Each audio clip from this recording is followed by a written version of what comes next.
This is a video that is a bit personal to record, and I've debated many times on whether I should record it or not.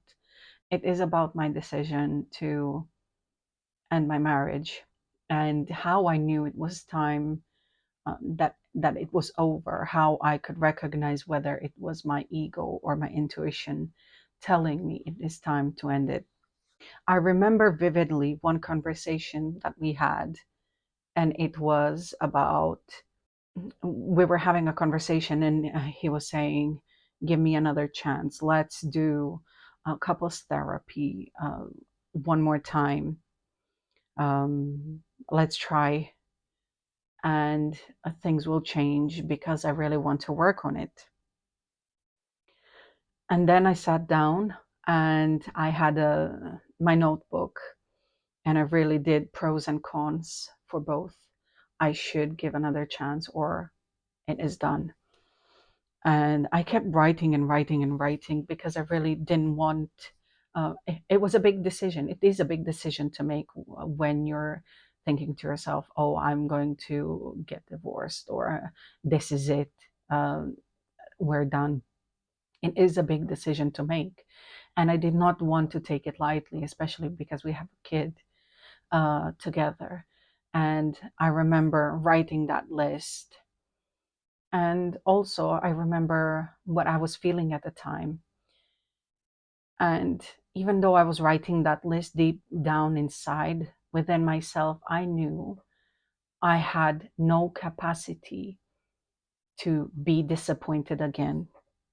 And I literally remember saying this, that I had no capacity for disappointments. How I was feeling at the time and what was going through my head was, even if I give another chance, and I've done that in the past, I don't have the capacity to put up my hopes again, thinking that something might change and we will turn a corner and things will be different. And then things will not change, and I'll get disappointed, and I'll be left to pick up the pieces of my emotions and of my heart, of my disappointment and everything in there. It was simply, I could no longer, because I've done that in the past so many times. I've tried it. I've given chances because I really wanted to make it work. I really wanted to trust and believe. And I really said, okay, well, I know he's willing. He's showing signs that he's willing to change, and he's showing signs that he wants to change. And I did. And then each time the things would not change, we would get back in the same space where we were before, and then I would be disappointed, and then I would be the one who had to deal with the emotional roller coaster of making that decision and then nothing changing. And I think when I look back, it was the best decision. It was the hardest decision, but I knew I made it at that time when I said, I do not have the capacity to put up my hopes again and be disappointed again. I really don't. I really don't. At the time, I knew that I did not have the strength to deal with the emotions that would come from a disappointment. I know that it was the 50-50 chance, 50% chance that it could change, but there was also 50% chance that things would not change. And I did not have the strength, emotional resilience to be able to do that once more.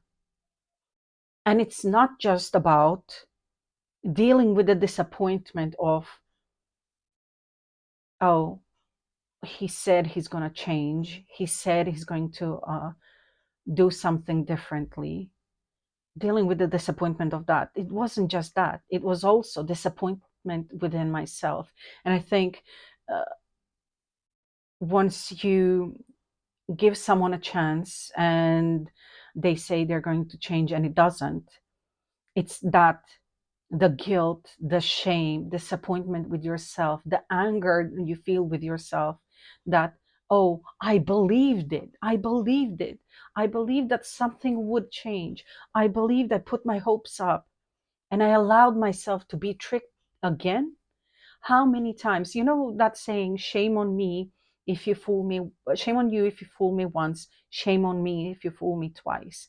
And in marriage, because the struggle, uh, the struggle is so normalized. It is normalized that you fight for your marriage and you fight for working things out. It is so normalized that you will keep giving people chances, that you find yourself doing that several times, not just once or twice. And then you get disappointed multiple times. At least in the context of the relationship that I grew up with, that I grew up in the expectations of what relationships should look like. I think the biggest part for me, every single time that I have given a chance, is how stupid I felt. And it might not be the correct term, might not be the right way to describe it, but I felt so freaking stupid for allowing myself to be tricked again, to be tricked again. And that's how it felt. How could you be so stupid? And then those were the words in my mind that kept going. How could you be so stupid to believe again, to trust again? But I wanted to. I wanted to. You know, there is a part of you that wants to believe. And then you deal with the guilt and shame of that one, especially if you say something to someone, if you share it with family members and friends, and then having to deal with the shame of, oh, I allowed you to do, and this is how it felt for me. I allowed you to make a fool of me again. I allowed you to trick me. And that was one of the most difficult parts to deal with all of that. Not just disappointment of it didn't work out, but also that immense guilt and shame and embarrassment and anger with yourself that you feel once you've done that and things haven't changed. And I just said, like, I have no strength to be able to deal with that once again. I don't have it in me. I know it might be a mistake. I know this things might be different. Then you cling on that hope, but maybe this time things will be different, because part of you wants to believe that this is possible. And this is how I made my decision. It wasn't just one of thing, but it was one of those moments when we were discussing and we were talking about the future and we were thinking, how is it going to turn out? And there was a discussion of trying couples therapy again. And when I went through that list, pros and cons, I realized, even if we, and one thing that really helped me make the decision was, I remember writing it down, and I had a big notebook and pros and cons.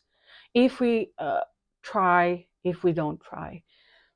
I said, if we try, what might happen? Because I went in through, okay, looking at it from perspective of, okay, let's see even if he changed the behaviors, would I still want to continue? And the answer for me was no, because I realized that there was simply an imbalance of me giving out too much. I felt at that point, I reached the stage where I felt so resentful that there was, and not so, just resentful, I felt like I was owed that much effort, intentional effort, and love and appreciation, that there was no, he would have to do another 10 years of catching up, not 10 years, I'm just saying 10 years, but he would need to do such a long period of catching up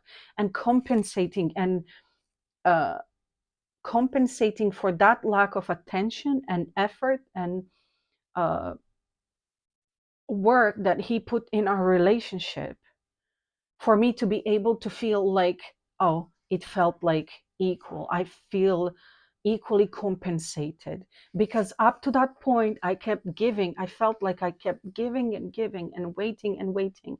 And I poured so much out of myself that even if all he did was try to make it up for me for the next 2 years, it would not be enough. And I did not, and that was one crucial bit, I did not have another 2 years to give.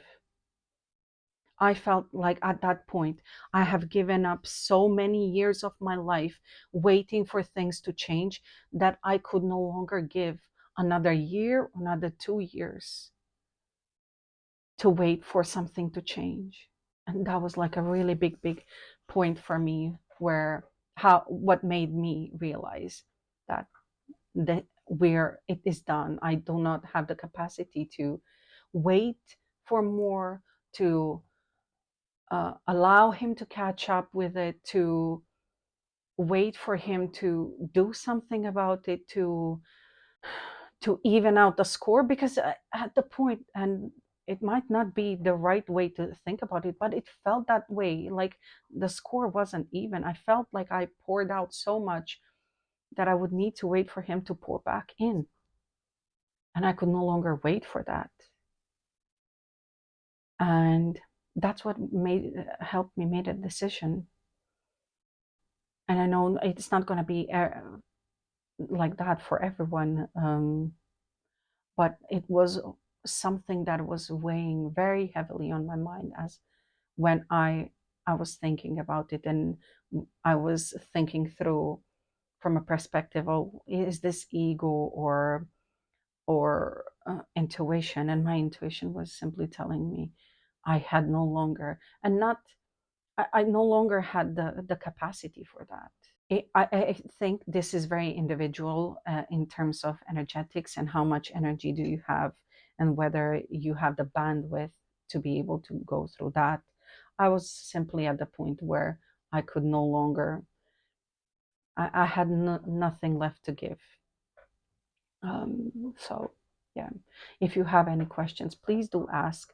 I'm really happy to answer. I know these are um, difficult decisions to make, and perhaps, I know that there were parts of me that really wanted to make it work, and parts of me were saying, oh well, what is going, if anyone is going to want me afterwards, if I'm going to find another partner, am I going to be single forever? How is this going to work out? All of the thoughts about how am I going to make it on my own? Can I manage on my own? uh, or raising our kid, how is it going to impact him? um, and yet, when I looked deep down within myself, it felt like that was the right decision for me, because I knew I had it focused around me and what I wanted and what I was able to give. So I'm going to be creating a resource to help you decide and see whether the thoughts that you're having about making a divorce, um, going for divorce, are from ego or from intuition. And if this is something that you would like to access, go check on my profile or comment below, because this is going to be going out very soon.